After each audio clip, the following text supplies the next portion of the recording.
Hello everybody, and welcome back to the channel. Today we are talking about a topic I don't love to talk about, injuries and accidents of people on motorcycles. And the reason why it's on my mind and why I decided to talk about it today is because there have been several accidents and people who have passed on motorcycles this week in my area that got a decent amount of publicity, and lots of rider groups posting about it, lots of people talking about it on Instagram and stuff like that. And so I don't like to talk about this kind of stuff, and my preface to this is I am extremely sad for the people who have lost loved ones. I'm sad for the people who lost their lives this past week from it. And I mean, no disrespect at all to anybody in this whole video, so if I say something that comes off wrong, it's not meant at all in that way. I think that learning from these and understanding what happened though is very valuable to people in helping other people not make the same mistakes. And I think, as riders, you should kind of try to understand what happened so that you don't put yourself in the same situation, right? You can't just be in denial over the fact that this stuff happens. And if the person made a mistake or if the drivers made a mistake, all of that is super good stuff to know for ourselves, because we don't want to repeat the same mistakes, right? It's sort of like, don't let them have passed in vain, right? You can at least be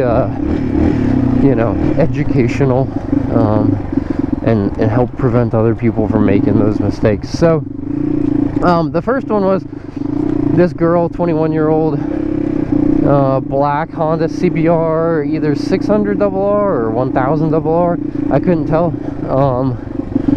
And the other one, riding at night, hit by a car. And then the other one was a guy, I don't know his age, but he was riding like some kind of like sport or naked Suzuki 500 at night. And I don't know the details of hers, but I know his was at night, and a car making a left turn didn't see him and hit him. And so I think there are several good lessons here. There was a lot of publicity around the girl, especially from rider groups around here. Being 21, and I can't even imagine losing my life at 21. There's so many things at 21 that I need to experience and learn, and relationships I needed to change, and people who I maybe wasn't treating well, or like all sorts of personal life kind of things that I need to correct when I was 21, and I just wasn't old enough, I wasn't mature enough.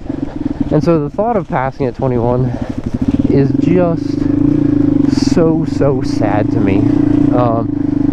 And I'm 28 for reference, so that's basically cutting my life short at 3/4. This little hill climb is for Rexpo. He said he wanted to see some hill climb stuff, so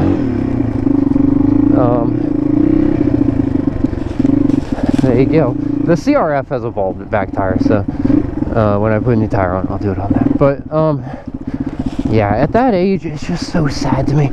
And that's where, I, for context, didn't get my first bike until I was 23. And that was my first street bike. So I had like dirt bikes growing up. But I just think that a lot of the culture online of like, oh, you need a 600, you need a 1000, you need a sport bike, you need to go faster, you need to, make things that are sexy for the internet, basically.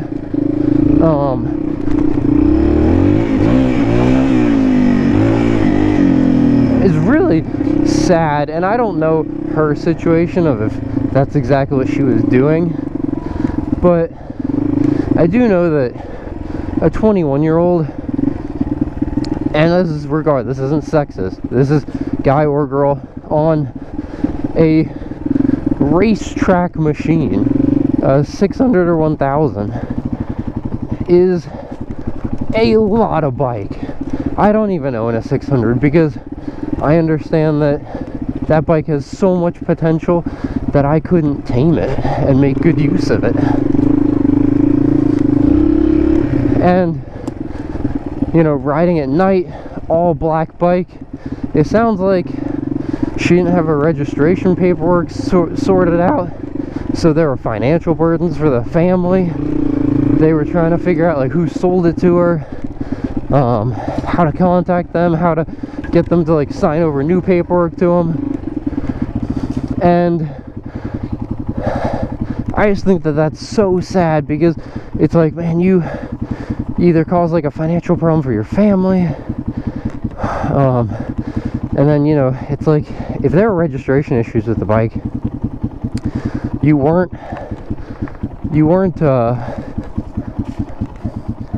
you probably weren't riding with a plate. And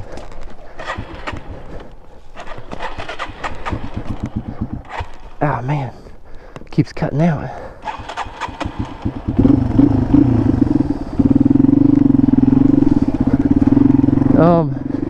You know, you might have been riding without a license plate, and you know, what are you doing on a sport bike without a license plate? I don't know, like maybe things where you're planning to run from the cops or something.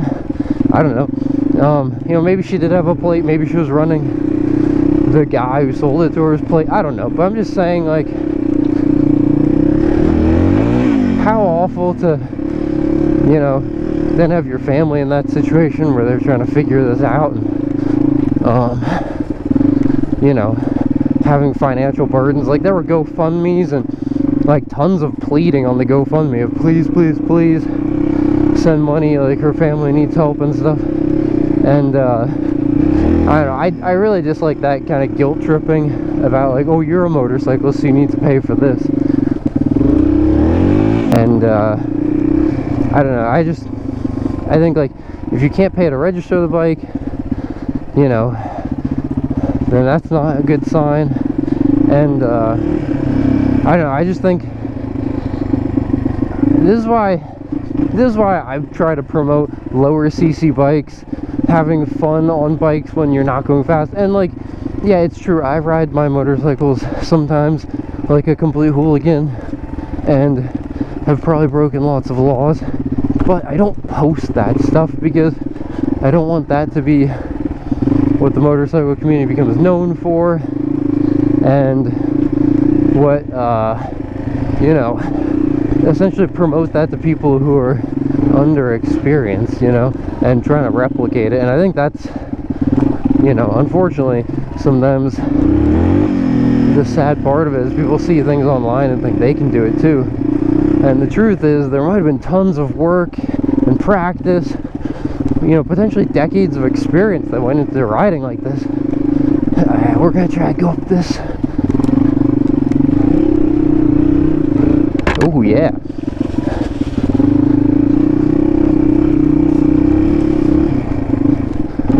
And you've missed a lot of that, right? Because you're just watching a 10-minute YouTube channel or YouTube video that's talking about it, that's really celebrating like the success, right? Like, here's some cool tricks, here's a great ride I did, but not really focused on all the time and dedication, energy it took to get there, right?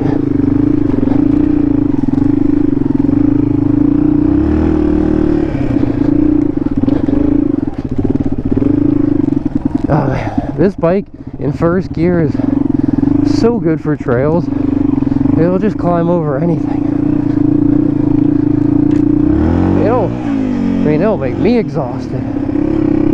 And then, you know, riding like all black bikes at night, there's just so much stuff, like wearing colors to be visible, understanding that you're basically invisible to cars as a motorcyclist.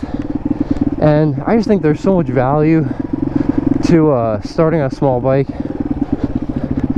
not shaming that, but rather promoting it, right? That's like, hey, everyone moves at their own pace. Don't go riding with a riding group who tells you, you know, you gotta keep up. And that's why I don't really ride with groups. You'll notice I just kind of ride by myself, because I've ridden with some groups before, and the attitude of just, you know, it can just be one person that totally changes a group dynamic, right? Where it was a chill ride and all of a sudden it becomes a lot higher speed, faster pace. Someone had a frustrating day at work and they got to get it out, and now everyone has to keep up. And so I would just encourage people, you know, study the accidents in your area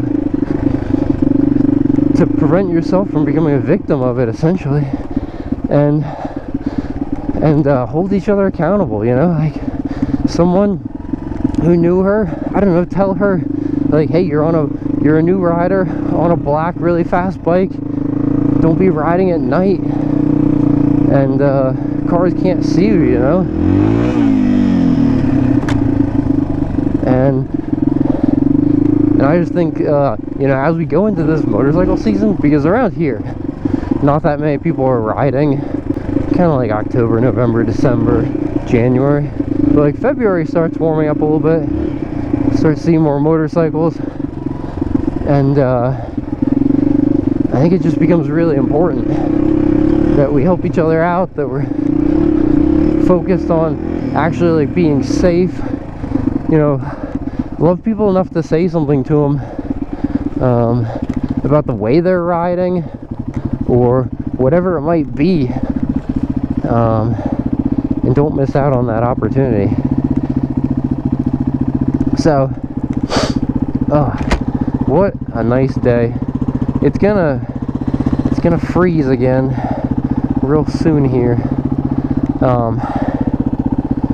But yeah, that's just kind of what I want to talk about, you know. And for the guy, he was riding at night and the car was making a left turn, so he ran into the car making a left turn. So I don't know if it was a divided highway, how many lanes it was, whatever, but that's clearly like the biker's coming this way. The car driver just didn't see him. The car driver, maybe you're supposed to look left, right? But he clearly didn't well enough to see him. And that's where it's just like, man, you gotta put some lights on yourself, put some color on yourself, white helmets, things that help you become more visible, essentially. And you gotta watch out for yourself, because car drivers sure aren't, you know. Ooh, trying to cross this creek real quick.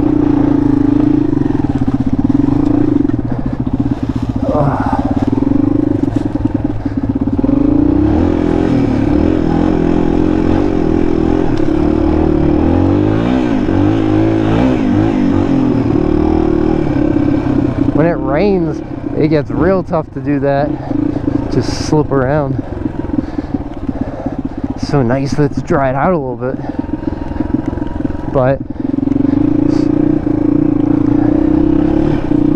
yeah, this is all I'm trying to say is watch out for each other. Remember that what you see online is not necessarily the real world. And take care of each other and watch out for each other as we go into this next riding season. Check your gear, check your bikes, and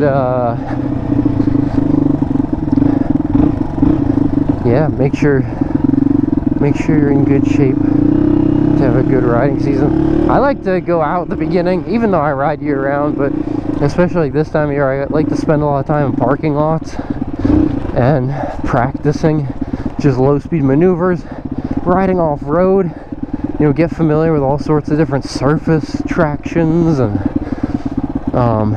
things like that, and just get out there, make sure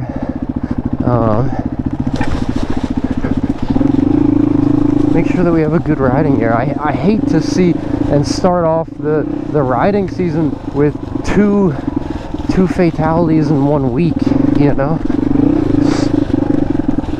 and it breaks my heart. It really does, because I've ridden with that group before, and you know, my heart goes out to her family and all her friends. And yeah, for the guy, I don't know much about him, but always a good lesson. You gotta watch out, people not seeing you taking left turns. Cover that brake. Be ready for anything. So anyway, that's gonna end it for this video. Not to be a downer, but just saying that don't chase being cool, right? You got so much life to live still left in you, and we all want to see you make it. So